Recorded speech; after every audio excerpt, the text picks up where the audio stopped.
This is me, Soumya Mishra from Dharohar, the Heritage Club of SRDAV Public School. Now let me ask you all a question. What does a fairyland look like? Well, many of us would probably think of a place with snow-clad mountains, lush fields, blossoming flowers, and fluttering butterflies. Well, such a place does exist in India, and it is the Indian state of Sikkim. What fascinates me most about this place is its bunch of folk tales. Now, we all have read folk tales and folk stories in our past, especially in the classes of moral education, where we would read such folk tales, gather the values, and some of us would apply that in our lives and then move on. That's it. But as a history student, if I get a piece of folk tale, I would focus less on the narrative and didactic part. Rather, I would use that as a source of evidence. I would try seeking information about the land the folktale is describing, the community it is focusing upon, and such and such. So many years ago, on the plains of Jolasi, which is the present day, the land between Alipur and Jalpaiguri Duars, there lived a king named Dhanchand. Dhanchand ruled over a group of tribals known as the Koshi tribes. So king was very devoted and humble towards his subjects, and his kingdom was pretty prosperous. But he was less known for his ambitions and his courtesy, and more for his daughter, Princess Jolasi. So his daughter and the plains had the same name, Jolasi. So she was this beautiful princess who was the prettiest of the pretty, and there were many kings who really wanted to marry her.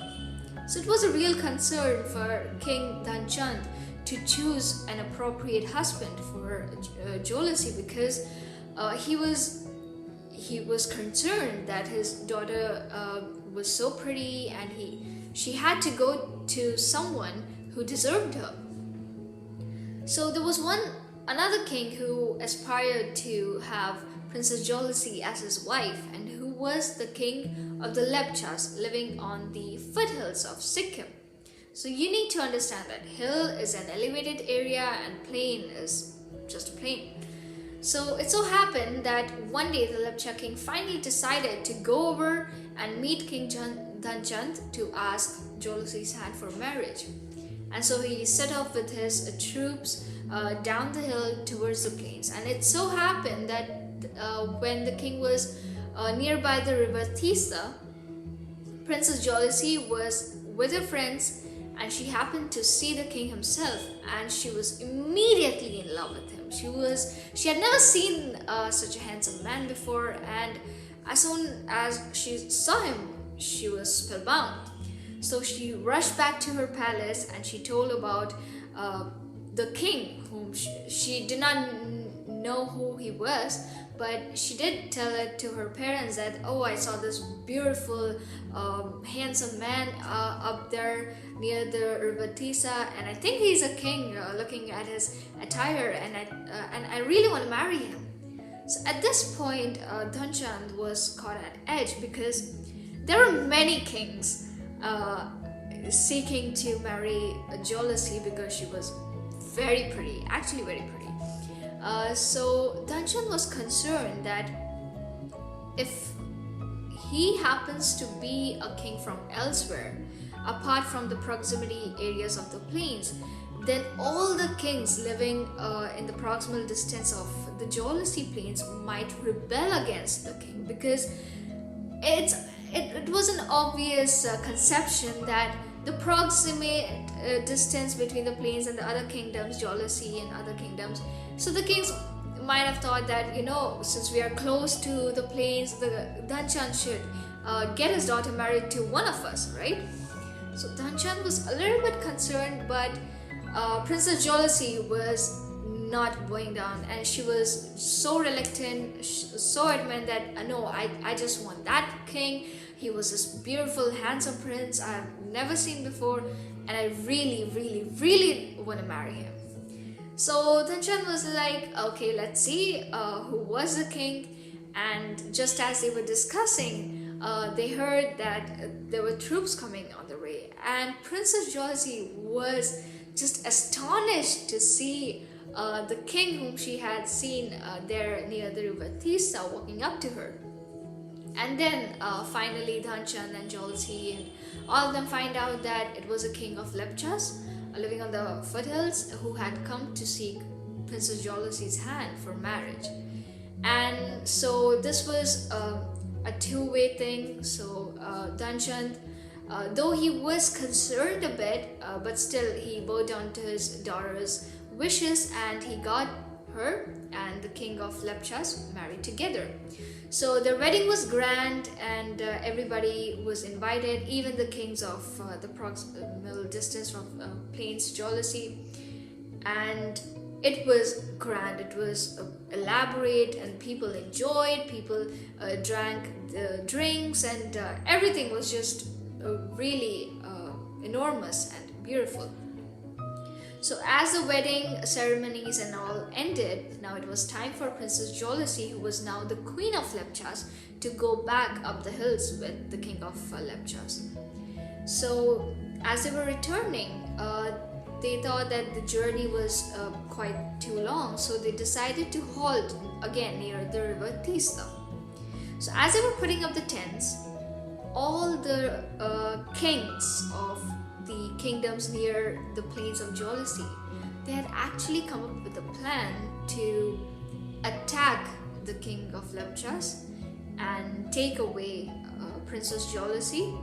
And their intentions were not clear, but it was certain that they did not want her to leave with the king of Lepchas, because they felt this was kind of against the nature, because since we are near the plains, Dhanchand should get his daughter married to one of us, not a king up from the hills. So as they were about to rest, the king of Sikkim and Princess Jolasi, the queen of Lepchas, they heard massive blows and arrows and clashes, clings and clangs. And as they rushed outside, they saw that the Lepcha soldiers were fighting off the alliance of number of soldiers who they did not know, but soon they found out that it was the kings who lived on the distance near the plains of Jolasi. So at this point, the king was off guard. Princess Jolasi was just traumatized that it was her wedding night and she was on her way, and now all this, she was scared of her life and she was scared that it would all come to an end. So they had no other option than to jump into the river Tista and swim offshore on the other bank. So, and for that, since the clothes are really heavy, so all of them had to strip off their robes, their jewelries, and then jump off to the river to swim off at the other side of the bank. So at this point, Princess Jolasi was just infuriated because all of that jewelry was given to her by her mother, but she had to do so to save her life and to escape from this rebellious kings. So she did so and she jumped off, and all the kings and the leftover soldiers, they rushed to the other side of the bank. And so at this point, the kings were like, okay, fine, so they have rushed to the other end, but it's okay, as soon as the sun is up again tomorrow morning, we would go there and we would catch them too and put them to death or whatever. But they did not know that again the king of Lepchas were waiting for them to sleep so that he goes over and attacks them just as they did to him. And so as soon as they see that the flames are going off, king of Lepchas and the soldiers who were a little less in number, so they swam back along with Queen Jolasi, and they attacked and killed the soldiers. And though the soldiers had outnumbered, the alliance soldiers were outnumbering them, they still managed to put them down to death. So at this point there were only 4 kings left, and they were just shocked to see what happened, and now that they were losing. At this point, Queen Jolasi comes forward, and now the kings too have only one option, that they strip off their clothes and jump into the river Tista and swim to the other bank of the river so that they could save their lives. So at this point, as they're ready, taking off their clothes and they're hastening off to just swim across the river and go back to the other side just to save themselves from the Lepcha king, Queen Jolasi comes forward and in a very stern voice, she yells out to them that you have done this to me. On my wedding night, you made me strip off my robes and throw off my jewelry gifted to me by my mom. I would not condemn you for this. You will have to pay for this, you and your generation. I curse you that you always remain naked. So this was a big curse kind of thing that happens in movies and all.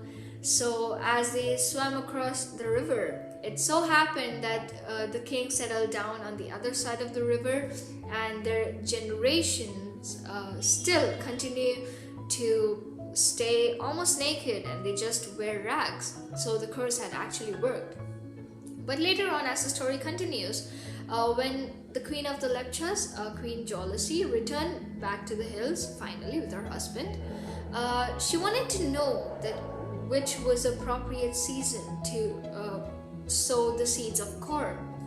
So she did not know, and she wanted to ask it from her mother.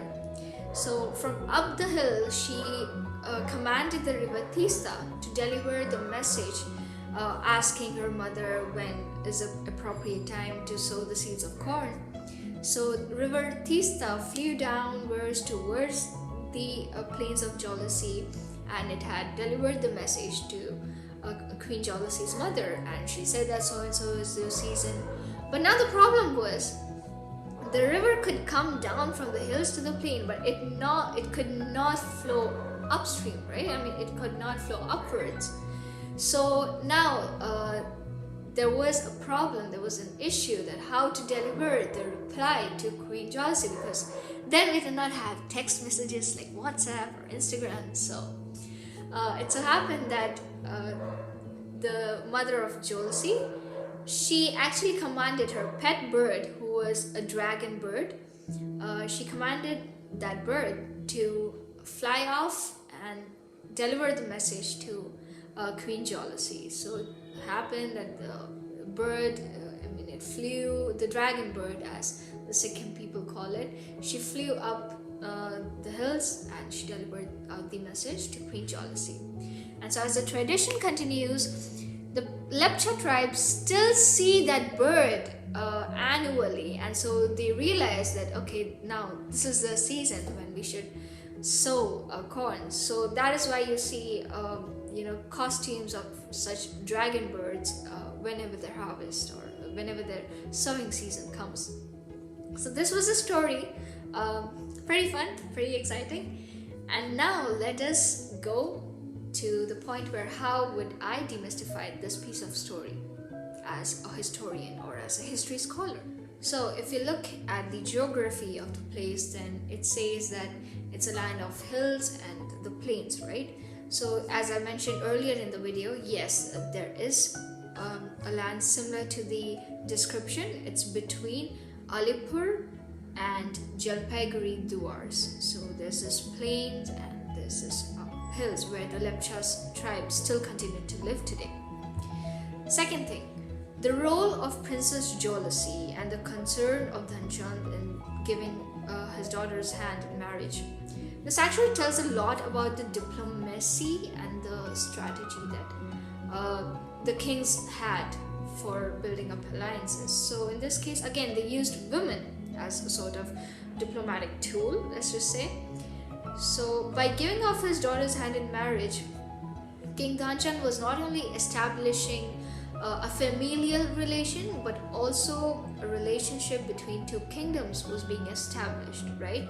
So this is why he was concerned that if he would not marry his daughter to the nearby kingdoms, then there is a threat of rebel against him from these surrounding areas.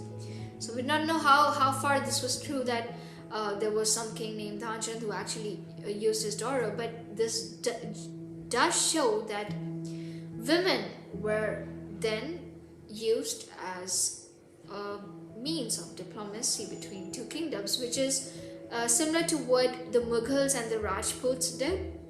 Jodha Akbar, Harkabai, which we have heard many times, she was a Rajput princess married off to Akbar, so this was also a diplomatic connection between the Rajputs and the Mughals.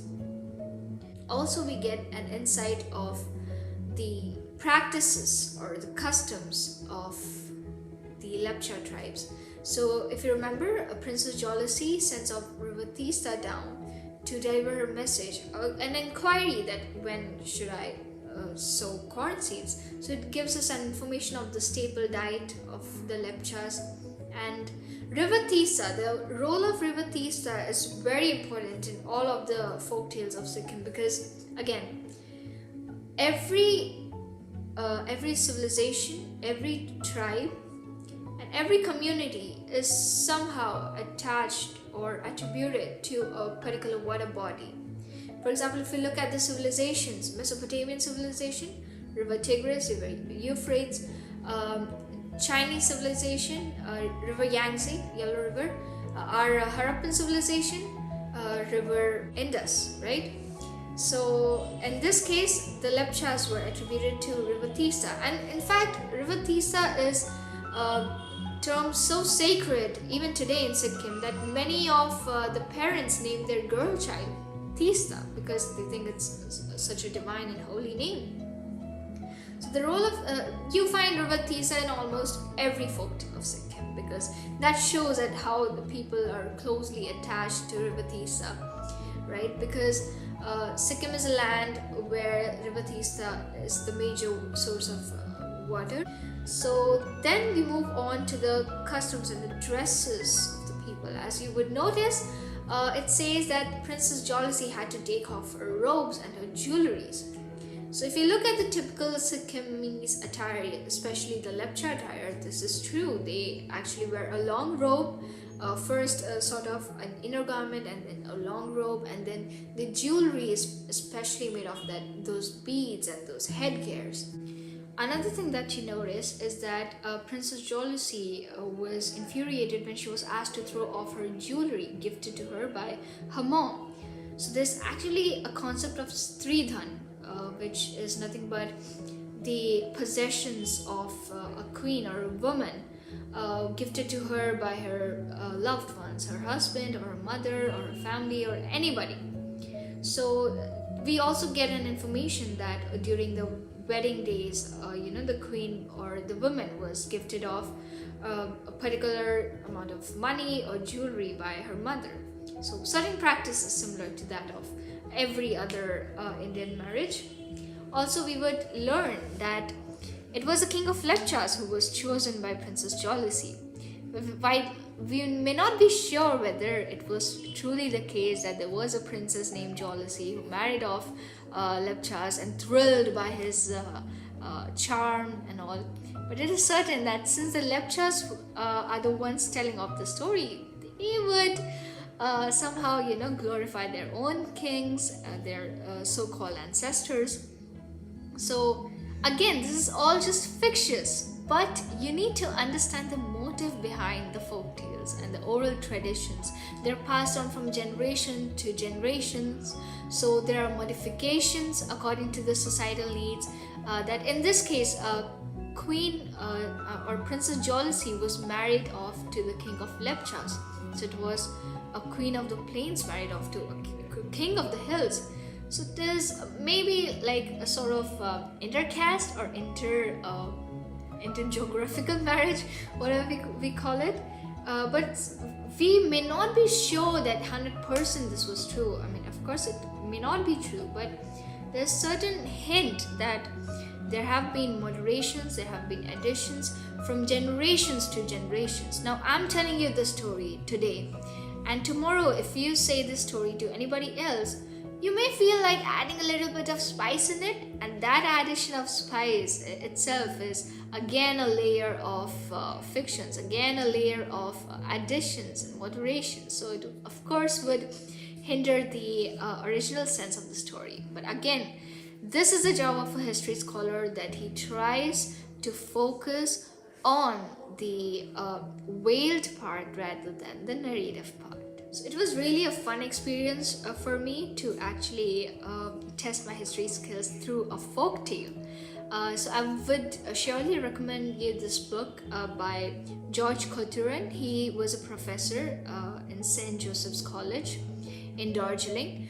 So why my teacher actually asked me to read his book, because he himself roamed about in the forest of the Lepchas to ask the tribes about their stories. So this is an authentic source, but we also need to be sure that he himself writes in his book that he has made a little bit of alterations of some obscene things or some elements that may sound offensive to a particular community. So again, we have to be really cautious while reading such folk tales. So that is it, guys. I hope you enjoyed.